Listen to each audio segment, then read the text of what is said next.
महाराज जी, शिक्षा पर क्या सोचते हैं आप? मैकॉले कितना की वैदिक शिक्षा जी ये मैकॉले की शिक्षा पद्धति जी जो अभी चल रही है, शिक्षा का उद्देश्य है सर्वांगीण विकास करते हुए भौतिक और आध्यात्मिक उन्नति को प्राप्त करते हुए ईश्वर को पा लेना, यह शिक्षा का उद्देश्य है। ये शिक्षा में न भौतिक उन्नति दे रहे हैं, न आध्यात्मिक प्रगति। हमें पैसे कमाने की अकल ये मैकॉले की शिक्षा पद्धति में नहीं आती। हमें शरीर बनाने की अकल नहीं आती। हमें मनोविज्ञान नहीं सिखाया जाता। हमें कर्मफल विज्ञान नहीं सिखाया जाता। हमें लोक व्यवहार नहीं सिखाया जाता। हिंदुओं का ऋचि संगीत है वो नहीं सिखाया जाता। अध्यात्म धर्म विज्ञान नहीं सिखाया जाता। तो क्या सिखाया जाता है भैया? जो हमारे जीवन में कोई काम नहीं आता। ग्रेजुएशन हो गया व्यक्ति का कि वो नौकरी ढूंढेगा, सरकारी नौकरी चाहिए, सरकारी नौकरी चाहिए। सरकार ने पैदा कहां से करना इतनी सारी नौकरियां? तो ये शिक्षा व्यवस्था हमें अमीर नहीं बनाती है मैकॉले की शिक्षा पद्धति। हमें उस शिक्षा पद्धति की आवश्यकता है जो भारत को जगत गुरु बनाए, चक्रवर्ती सम्राट बनाए, सोने की चिड़िया बनाए, अमीर बनाए, संपत्तिशाली बनाए। वो शिक्षा व्यवस्था की हमें आवश्यकता है। ये मैकॉले की शिक्षा पद्धति को हटा के हमें पूर्णतः प्रैक्टिकल शिक्षा पद्धति का लागू करना अत्यंत आवश्यक है। और उसमें धर्म शिक्षण होना चाहिए और असली इतिहास सिखाया जाना चाहिए, जो हिंदुओं का गौरवशाली इतिहास है। आपको लगता है कि संत अगर शिक्षा पद्धति पर बात करे, प्रयास करे, तो शायद जो वैदिक ज्ञान की जिसकी आपने अभी बात की है उसका बड़ा असर देश में आ सकता है? जी, इसके लिए अन्य संतों को मैं क्या उपदेश करूं? यहां पर सबसे कम उम्र का मैं ही हूं, ये शरीर। लेकिन पुणे में 200 एकड़ भूमि मुझे दान प्राप्त हुई है। उसमें मैं एक बड़ी यूनिवर्सिटी का निर्माण करने वाला हूं, महर्षि अगस्त्य इंटरनेशनल हिंदू यूनिवर्सिटी नाम से। तो मैं इसमें कार्य करना शुरू कर दिया है। चामुंडा सरकार कालिका परमेश्वरी की इच्छा से होगा, अगस्त्य महामुनि की दया से। आपको लगता है कि वैदिक शिक्षा जरूरी है, उसका ज्ञान भी होना चाहिए? भारतीय पारंपरिक विद्या व्यवस्था तो होनी चाहिए। आधुनिक शिक्षा पद्धति, असली शिक्षा, यह मैकॉले की शिक्षा पद्धति नहीं, इसमें से कोई रियल पढ़ाया नहीं जाता। असली आधुनिक शिक्षा व्यवस्था भी होनी चाहिए, ग्लैमरस होनी चाहिए। गुरुकुल में अगर मैं गुरुकुल स्थापित करूं तो कौन अपने बच्चे को भेजे भाई? बच्चे का भविष्य क्या है, वो खाएगा क्या? ऐसे विचार आएंगे लोगों को। तो मैं आधुनिक ग्लैमरस शिक्षा पद्धति को स्थापित कर रहा हूं और उसमें मैं धर्म भी सिखाऊंगा। वहां पे चामुंडा सरकार का शक्तिपीठ माने कालिका परमेश्वरी का शक्तिपीठ भी स्थापित करूंगा और जगदम्बा के चरणों में धर्म शिक्षा भी होगी। जी महाराज। महाराज जी, मैं कह रहा था कि अभी आधुनिक शिक्षा की बात की है, तो आधुनिक शिक्षा तो हमारे वेदों में पहले से रही। आप देखिए कि कोई चीज ऐसी नहीं है जो वहां से नहीं ली गई हो। शब्द बाण की बात होती है तो मिसाइल क्या है, उड़न खटोले की बात होती है तो जहाज क्या है। तो वही शिक्षा की बात हो रही है कि उसे छुपा क्यों दिया गया, उसको सामने लाने की बात है। इसलिए हमने कहा कि वैदिक शिक्षा का मतलब ये नहीं है कि खाली उसे शिक्षा दे दी और ये बता दिया कि भाई ठीक है आपने जाके वहां हवन करना है और यहाँ ये व्यवस्था करा देनी है। नहीं, उसको जो हमारे यहाँ तो तकनीकी पूरे के पूरे शास्त्र हैं, उनको जो पीछे धकेला गया, उस शिक्षा को आगे लाने की बात हो रही है महाराज जी। मैं आप ही के लिए बोल रहा हूँ। ये सवाल भाई नहीं, सवाल तो जवाब ही दे दिया है आपने। मैं यही चाह रहा था कि जो हमारी जो शिक्षा थी, तकनीकी शिक्षा जो हमारे यहाँ थी, वो जो पीछे चली गई है, उसे लाने के लिए क्या होना चाहिए महाराज जी? हमारे जितने भी शास्त्र ग्रंथ हैं, सिर्फ वेद और उपनिषद इतने ही शास्त्र नहीं हैं। अन्य भी टेक्निक के ग्रंथ हैं, वेद और उपनिषद तो है ही, लेकिन उससे भी और भी अनेक ग्रंथ हमारे यहां पर है। सबकी जानकारी के लिए आयुर्वेद जो सबको पता है, चरक संहिता इत्यादि ग्रंथ आपको, सुश्रुत संहिता इत्यादि ग्रंथ आपको पता है जी। हमारे पास में ज्ञान विज्ञान का भंडार है, भंडार। उसको हमें प्रकट करना चाहिए और उसी प्रकार के सारे फैकल्टी की शिक्षा व्यवस्था देने की योजना वहां पे बनाई गई है महाराष्ट्र में, महर्षि अगस्त्य जी के आदेश से।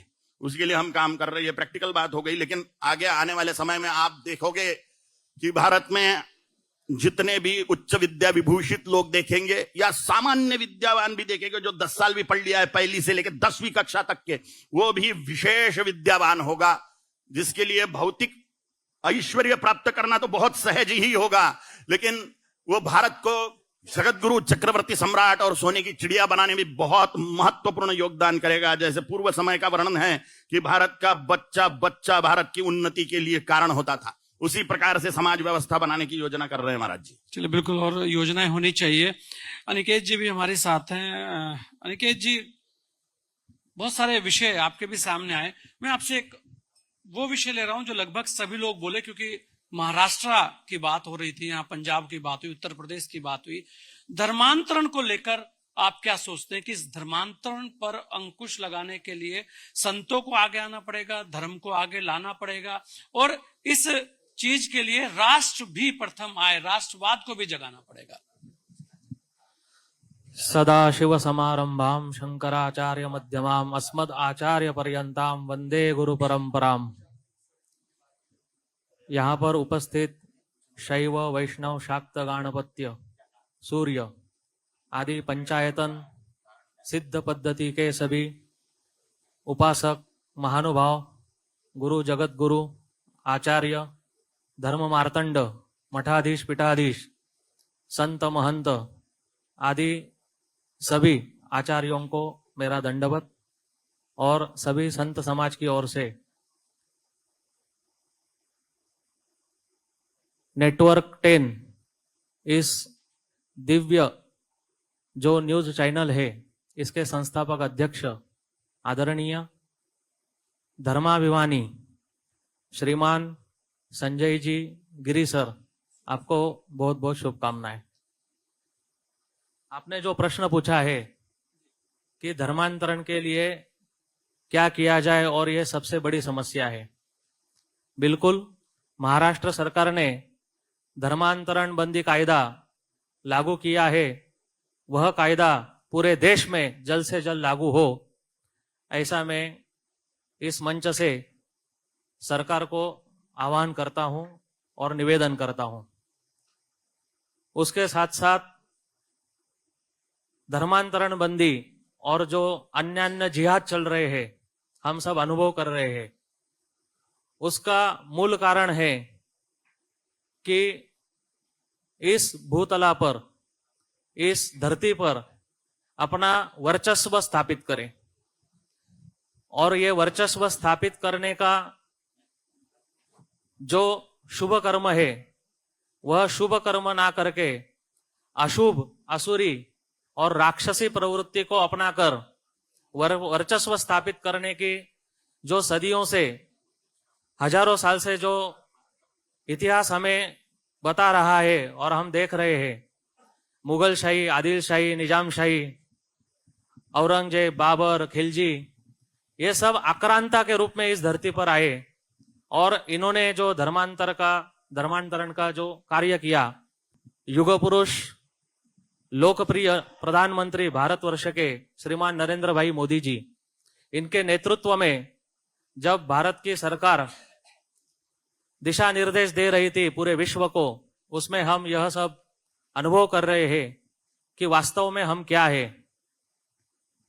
कहने के लिए बहुत सारी बातें हैं, किंतु इसका क्रांतिकारी विचार अगर समझना चाहे तो मैं बता सकता हूं, और आप सबसे भी अनुग्रह करता हूं कि आप जिस जिस प्रांत से आए वहां सरकार से आप आग्रह करें, और भारत सरकार से भी हम सब मिलकर आग्रह करें इस चैनल के माध्यम से कि धर्मांतरण ना हो, इसके लिए भारत ने अभी तुरंत शीघ्रातिशीघ्र एक कदम उठाना चाहिए, और वह कदम है कि जो भारत में जन्मे हुए धर्म है, हिंदू, सिख, जैन, बौद्ध आदि, इसके अलावा जो भी आक्रांताओं के रूप में भारत में जो धर्म, जो मजहब, पंथ आए हुए हैं, उनका मतदान का अधिकार रद्द करे, तब जाकर ये शांति चिरकाल तक, दीर्घ काल तक आ सकती है। यह मेरा सुझाव रहेगा। जय श्री राम। महाराज जी, एक सवाल और आपसे ले रहा हूं, धार्मिक पर्यटन को लेकर आप क्या सोचते हैं? मैं, क्योंकि बहुत सारे लोगों का इस पर भी एक विवाद था कि धार्मिक को पर्यटन से नहीं जोड़ना चाहिए, लेकिन पर्यटन से अगर किसी चीज को नहीं जोड़ेंगे तो खाली अगर हम ये चाहें कि केवल उसका महत्व उतना ही रहे कि वहां आए, दर्शन करें, चले जाए, तो एक तबका जो है, तो युवा पीढ़ी को उससे कैसे हम जोड़ेंगे? तो पर्यटन तो कहीं ना कहीं आपको उसके साथ देना पड़ेगा कि जिससे वो जो युवा पीढ़ी है वो वहां आए और वहां आकर वो भी उस चीज से जुड़े। तो उससे लेकर आप क्या सोचते हैं? धार्मिक पर्यटन जरूर होना चाहिए। धार्मिक पर्यटन, ये विचार जब समाज में आया तब से हम देख रहे हैं कि भारत की अर्थव्यवस्था कितने गति से मल्टीपल हो गई है। तो धार्मिक पर्यटन बहुत जरूरी है, किंतु धार्मिक पर्यटन जहां जहां हो रहा है वहां पे धार्मिक पर्यटन से धार्मिक लोग समझ नहीं रहे हैं और सिर्फ पर्यटन को अपना रहे हैं। इसमें दिक्कत आ रही है। बिल्कुल। और तो धर्म को भी अपनाना चाहिए। हाँ, तो धार्मिक पर्यटन ये पूर्ण शब्द एक ही शब्द है। इसका विचार वहां के लोगों ने और वहां पे जाने वाले लोगों ने भी समझना बहुत आवश्यक है। इसका मुख्य उदाहरण मैं दे सकता हूं कि हम नासिक त्र्यंबकेश्वर तीर्थ क्षेत्र से आते हैं और अभी 2027 में नासिक त्र्यंबकेश्वर कुंभ में महाकुंभ होने वाला है, कुंभ नगरी में। तो जैसे योगी सरकार ने निर्णय लिया कि इस महाकुंभ के आयोजन में अन्य धर्मियों का प्रवेश बंद हो, उसी प्रकार हम महाराष्ट्र सरकार से भी आग्रह कर रहे हैं कि नासिक और त्र्यंबकेश्वर कुंभ मेला के समय में अन्य धर्मियों का प्रवेश तुरंत बंद हो। क्योंकि जिस मजहब में, जिस पंथ में हमारे हिंदू देवी देवता उनके लिए शैतान कहे गए हैं, हमारे जितने मंदिर है उनके मंदिरों के बाहर अगर 100 दुकान है उसमें से 80 दुकान ये हिंदुओं के अलावा लोगों के दुकान है। और जो प्रसादों में चर्बी, केमिकल्स, अन्य अन्य घातक रसायन मिक्स करते हैं और वह सब हम हमारे देवी देवताओं को बिना सोचे समझे अर्पण करते हैं। तो इधर से ये बहुत शुरुआत है और बहुत घातक यह परिणाम आज हमें दिख रहा है और यह बंद होना चाहिए। इसमें हमारे धर्म में मिलावट, भेसल नहीं होनी चाहिए। इसलिए कोई भी हिंदू मंदिर है, तीर्थ क्षेत्र है, उसमें जो धार्मिक पर्यटन हो रहा है वह धार्मिक पर्यटन अबाधित रहने के लिए अन्य धर्मियों का उसमें प्रवेश बंद कर देना चाहिए। बिल्कुल महाराज जी। और ये बड़ा एक गंभीर विषय है, लेकिन इस पर बड़ा चिंतन भी होना चाहिए, क्योंकि ऐसा कहा जाता है कि सब लोग एक जैसे नहीं होते। कुछ लोग ऐसे हो सकते हैं कि जो कुछ जगह जाकर कहते हैं ना कि एक मछली पूरे तालाब को गंदा कर देती है। तो ऐसे भी बहुत सारी चीजें, लेकिन फिर भी क्योंकि मंथन का समय और ये संत संसद है चिंतन के लिए। मयूरेश जी क्या लगता है, आपसे मैं एक ऐसा सवाल ले रहा हूं जो बहुत ही महत्वपूर्ण है और समय की मांग भी है। युवा संत इस राष्ट्रवाद के लिए कितना योगदान दे सकते हैं? हर हर महादेव। आप सभी से निवेदन है, मेरे पीछे बस दोनों हाथ उठाकर कहिए, त्र्यंबकेश्वर भगवान की जय, सप्तशृंगी मात की जय। मुझे लग रहा है संत युवा ही होते हैं। आप शरीर की बात कर रहे हैं या उनके मन की दशा की बात कर रहे हैं? किस तरीके से युवा चाहते हैं आप? या कृति से युवा चाहते हैं या उनकी कार्य प्रणाली से उनको आप युवा चाहते हैं? किस तरीके से युवा चाहिए आप? एक संत वो है जो फील्ड में जाके काम करेगा जी। एक संत वो है जो उससे दिशा निर्देश देने का काम करेगा। तो जो फील्ड का सिपाही है, मैं उस युवा की बात कर रहा हूं। एक युवा तो वो संत है जो दिशा निर्देश देगा। वो तो बैठे ही हैं हमारे यहाँ, वो गुरुजी भी सामने बैठे हैं। तो दिशा निर्देश लेकर उस सिपाही की तरह बॉर्डर पर जो जाएगा, उसमें युवा संत की बात कर रहा हूं। मेरे लिए, मैं अगर आप मेरे मेरे नजर से देखेंगे, आपका बहुत बहुत धन्यवाद। आपने सुबह जहां हमें लेके गए, वहां पर जो फौजी खड़े थे, मैं तो उनमें भी संत ही देखता हूँ जी।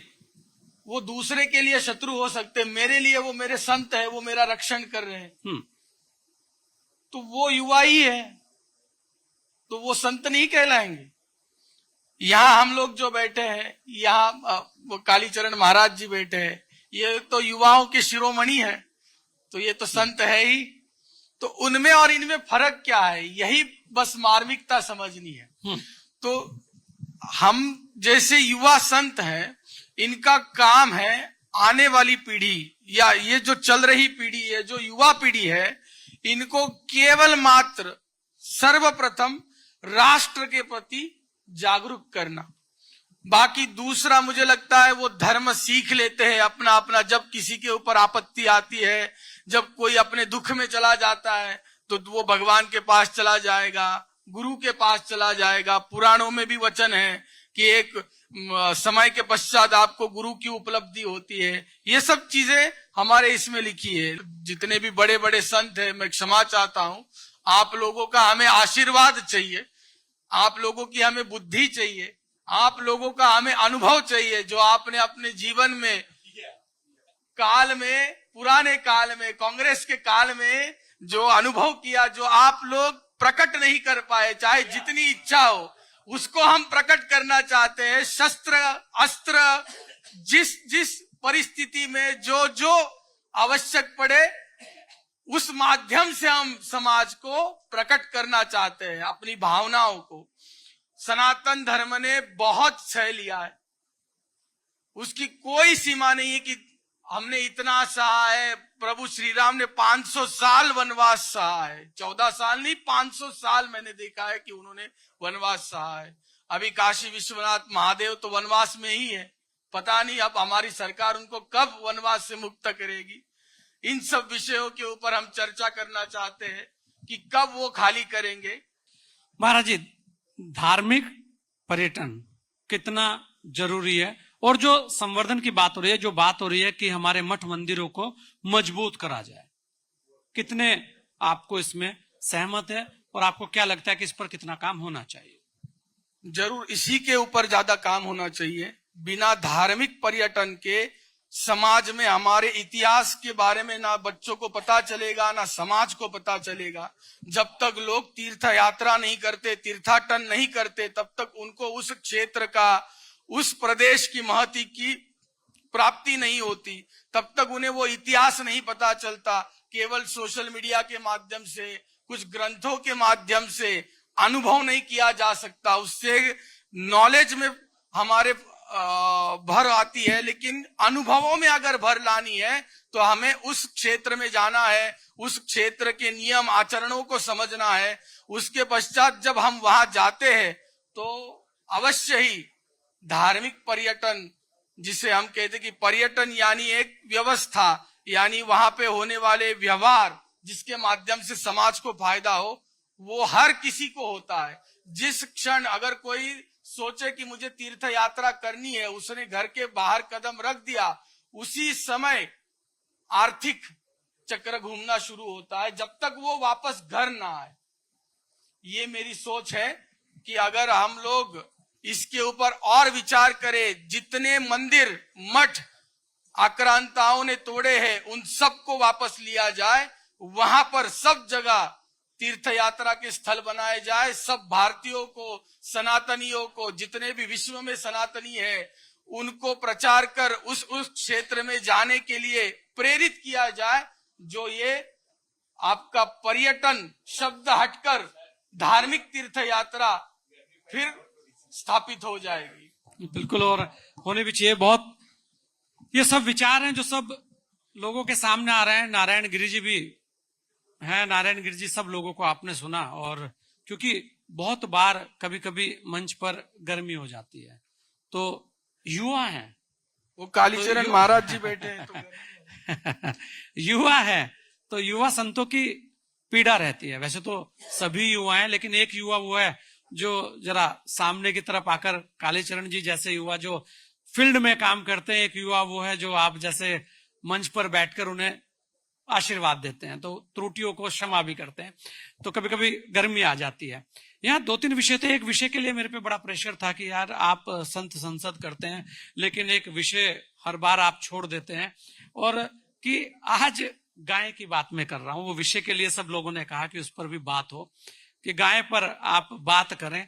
तो मैं एक चीज कह रहा था कि यहाँ सभी लोग बैठे हैं, गुरुजी भी बैठे हैं, और डॉक्टर सत्यपाल जी भी हमारे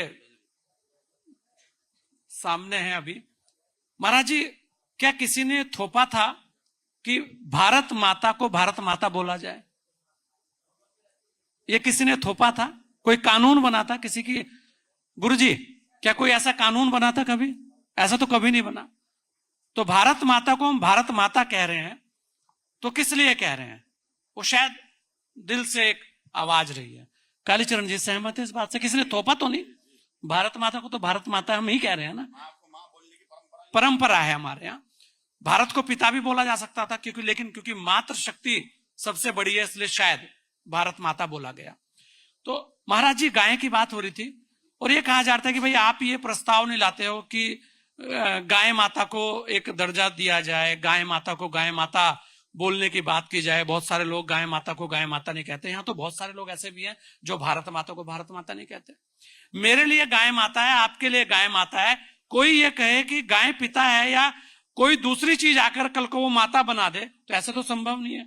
तो गाय की बात करने की बात थी, क्योंकि कुछ लोग गाय को लेकर बहुत बड़ी राजनीति भी करते नजर आ रहे हैं। तो मैं चाहता कि इस विषय पर भी आप बोल दें कि वास्तव में गाय हमारे लिए सबसे पूजनीय है और वो मेरी माता है, और जिसे उससे दर्द है वो उस अपने दर्द को देखे, क्योंकि वो किसी के कहने से माता माना जाए मुझे नहीं लगता।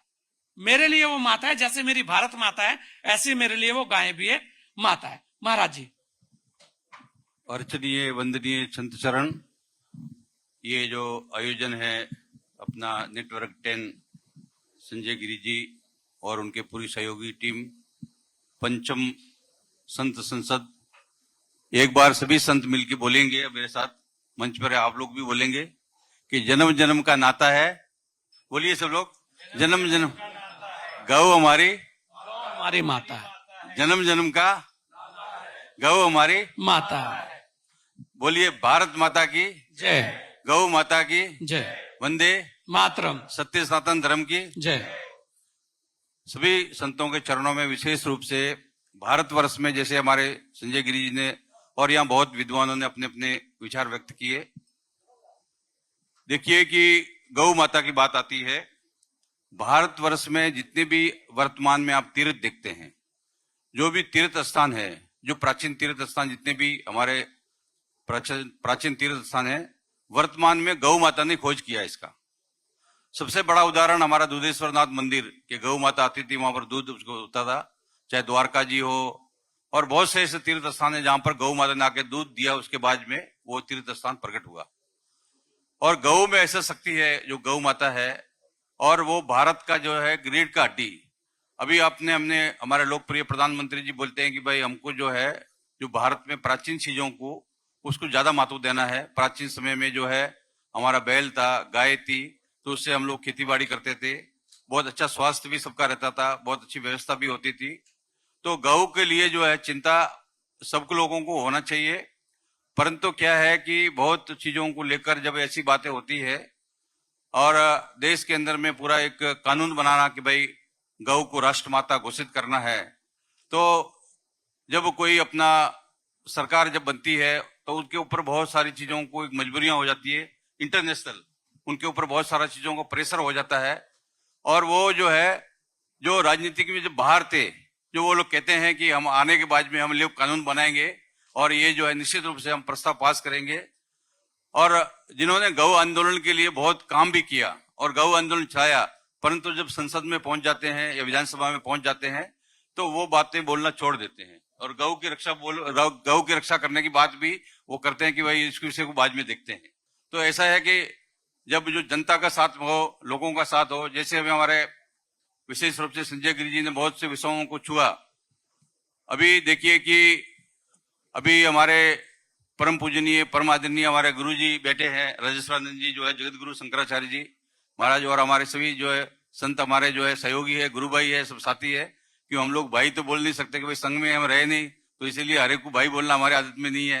हम लोग गुरु भाई बोल सकते हैं कि गुरु भाई, हम लोग जो आपस में गुरु भाई सब लोग है। तो मैं सभी गुरु भाइयों से, गुरु लोगों से ये विशेष रूप से निवेदन करता हूं कि संत किसी के पीछे भी लग जाते हैं। अभी हमारा यहाँ पर जब बहुत एक यहाँ पर किशन जी थे, वो ठेकेदार, जब ये जो पोंटी चिट्टा से पहली, तो वो लोग हम लोग एक शराब को लेकर आंदोलन शुरू किया था हरियाणा से, हम भी थे साथ में और भी बहुत से संत लोग साथ में थे। तो एक बार ऐसा हुआ कि हरियाणा सरकार ने प्रतिबंध भी लगा दिया।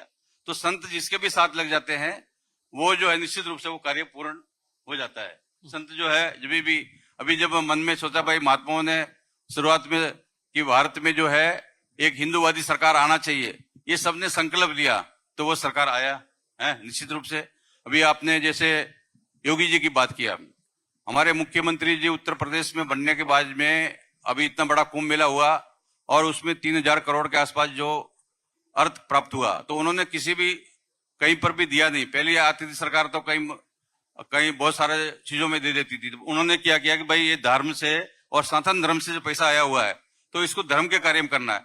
तो उत्तर प्रदेश के प्रत्येक मंदिर को, जैसे मान लीजिए कि हमारा भी एक छोटा दुधेश्वर मंदिर है, हमको भी 7 करोड़ रुपए दिया उन्होंने, भवन बनाया, गेट बनाया, ऐसे कहीं 100 करोड़ कोई 200 करोड़, सारा पैसा जो है योगी जी ने सब मठों को मजबूत करने के लिए उनको बांट दिया। सभी को मठ के जो है मजबूत करने के लिए वहां के सड़क है, रोड है, सब कुछ जो है, सब विद्यालय वगैरह बनाओ, सभी बनाओ। तो योगी जी ने जो है विशेष रूप से, क्यों वो उन्होंने दृढ़ समझा कि वो भी एक महात्मा है, साधु है, संत है। अभी हमारे संसद जी बैठे हुए हैं, अभी महाराज जी वहां बागपत में आए, एक छोटा सा मठ है उनका, और वहां पर आके जो है भाई मैं इन फोटो में इनका भी देख रहा था कि चौधरी साहब भी वहां पर थे। तो महाराज जी ने भाई वो बहुत दिन से उपेक्षित मठ था, वो महात्मा जी ने कितना 1.25 मन का या 5 मन का भंडारा किया। महाराज सब जगह पहुंचते, हर संत के पास में पहुंचते, छोटी सी जगह गाजियाबाद में कभी आए तो बिना अधिकारियों को सूचना देकर हमारे पास भी आ जाते हैं। तो महाराज जी के अंदर में एक भाव ऐसा है, और वो हमेशा से क्या है कि राष्ट्र का चिंता करते हैं। अब देखिए उत्तर प्रदेश महाराज जी जब से शासन में कितना उत्तम बन गया है सभी तरह से, एक तरह से। और हमारे जो है परम आदरणीय परम पूजनीय जो मुक्तेश्वरानंद जी, अभी मुक्तेश्वरानंद जी, वो हमारे लिए वंदनीय है, हमारे मित्र भी है। भारत के अंदर में हमारे परंपरा में गोरखनाथ जी का जो पीठ है वो पूरा भारत में जो है वो गोरखनाथ है। और भारत में एक अलग, जैसे हमारे सन्यासी है, वैष्णव है, सबका संप्रदाय है, सबका पंथ है, सनातन के अंदर आते हैं। तो योगियों का भी पंथ है, उनका क्या है कि महायोगी सभा है, उसमें जो है 12 प्रकार के पंथ अलग अलग है। तो महासभा के अध्यक्ष जो है पहले उनके गुरुजी थे, अभी योगी महासभा के अध्यक्ष जो है अपने मुख्यमंत्री जी के उपाध्यक्ष जो है बालकनाथ जी है। तो अभी महाराज जी बोले वो योगी नहीं है, योगी की परिभाषा ही उनके मठ से शुरू होती है। तो इनको जो है जो सामान्य ज्ञान है वो भी उनको जो है महाराज को कभी कभी जो मतलब आसपास के लोग भ्रमित कर देते हैं कभी कभी है। और महाराज जी जो है वो पूरा कुंभ मेले में बोले कि भाई हम लोग जो है कोई साधु संत कोई आए कुछ नहीं, बोले हम गौ सम्मेलन करेंगे।